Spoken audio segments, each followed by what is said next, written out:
Bonjour, nous allons corriger l'exercice 5 du chapitre équations qui porte la référence 1121. Alors, on a encore des équations à résoudre, mais cette fois, on nous précise qu'il faut les résoudre en utilisant le produit en croix. Alors, je fais un petit rappel sur le produit en croix. Donc, le produit en croix raconte ceci. Quand on a l'égalité de deux quotients, A sur B qui est égal à C sur D, c'est, en fait, cette égalité est équivalente au produit en croix, c'est-à-dire A fois D est égal à B fois C. À une condition, il faut absolument que B et D soient tous les deux différents de 0. Très important. Être équivalente, ça veut dire que les deux égalités sont vraies en même temps ou fausses en même temps. Or nous, quand on veut résoudre des équations, on veut transformer cette égalité en une égalité qui a les mêmes solutions, qui est donc équivalente, qui est vraie en même temps que cette égalité. Bien, donc, il ne faudra pas oublier de garder à l'esprit que les dénominateurs doivent être non nuls. Dans cette équation, les dénominateurs des deux quotients, bon c'est 2, pas de problème, c'est toujours non nul, mais on a aussi comme dénominateur x plus 1. Donc on se garde à l'esprit que x plus 1 doit être différent de 0, et ça veut dire que x doit être différent de moins 1. Donc moins 1 ne pourra pas être une solution dans tous les cas. Il faut le garder un petit peu à l'esprit. Mais voilà, on va résoudre cette équation, et puis si on ne trouve pas comme solution moins 1 et qu'on trouve d'autres possibles solutions en résolvant, eh ben c'est parfait, ça voudra dire qu'on aura résolu notre équation. Donc qu'est-ce qu'on fait? On applique ce produit en croix. C'est-à-dire on va multiplier on va égaliser les produits en croix. Donc ici ça donne 2 fois x qui est égal à 3 fois x plus 1. Alors attention, c'est 3 fois toute la somme x plus 1. Donc vous êtes obligé de penser à mettre des parenthèses. Si vous ne mettez pas les parenthèses, ça veut dire que le 3 ne va être multiplié que par petit x. Ça, c'est pas ce que raconte le produit en croix.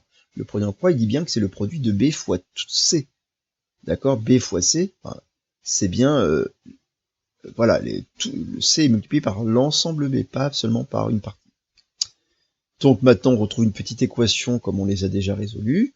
On va développer le fois 3, donc ça va donner du 3x plus 1 fois 3, 3. On ramène tous les x dans le même membre, je peux les ramener soit dans le membre de droite, soit dans le membre de gauche. Donc là, je vais plutôt les ramener dans le membre de droite, puisque là, j'ai un coefficient supérieur. Mais je peux aussi les ramener dans le membre de gauche, peu importe. En fait, les deux sont possibles. Donc là, si je fais 2x moins 2x, c'est égal à 3x plus 3 moins 2x. On obtient 0, qui est égal à x plus 3. Il me reste seulement à isoler petit x, donc je soustrais 3 de chaque côté. Et on obtient moins 3 égale x. On a trouvé une seule valeur qui rendait vraie cette équation, cette égalité-là, qui était moins 3, et on sait que donc c'est la seule valeur qui rend vraie aussi cette égalité. Comme c'est pas la valeur moins 1 là, dont on n'avait pas le droit on ne pouvait pas donner à x, parce que ça rendait le dénominateur égal à 0, eh ben on a bien trouvé notre solution.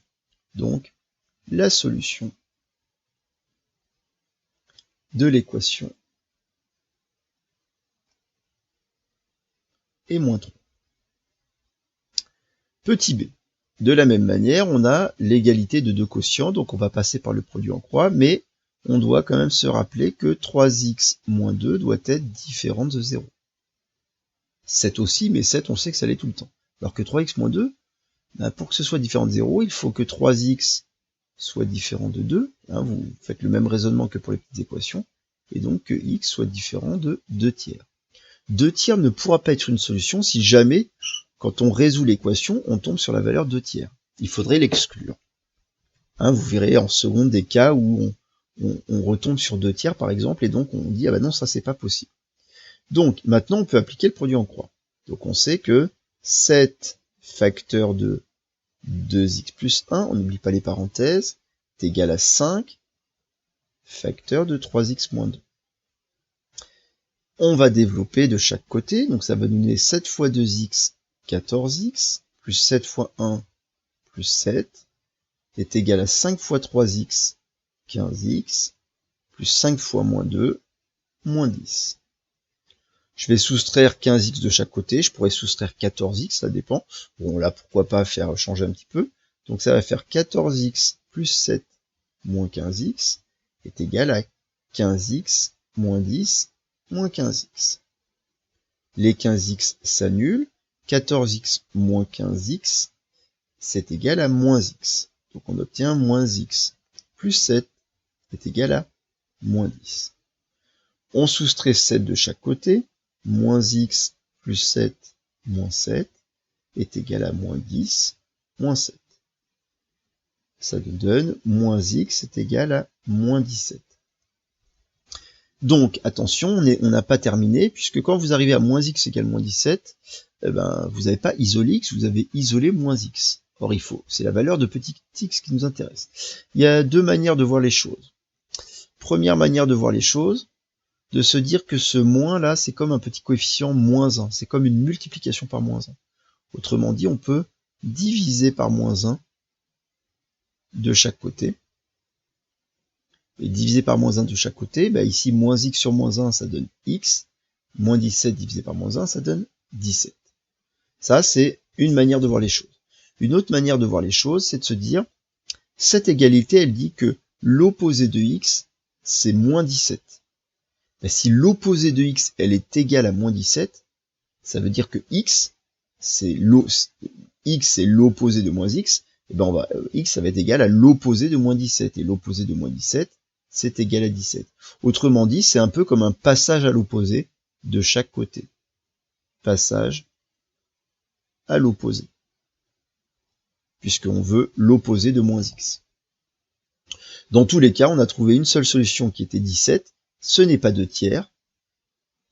Donc parfait, on a bien trouvé une seule solution. Donc on peut dire la solution de l'équation est 17. Bien. Donc, voilà pour cet exercice. On a terminé. Voilà pour cet exercice numéro 5. Au revoir.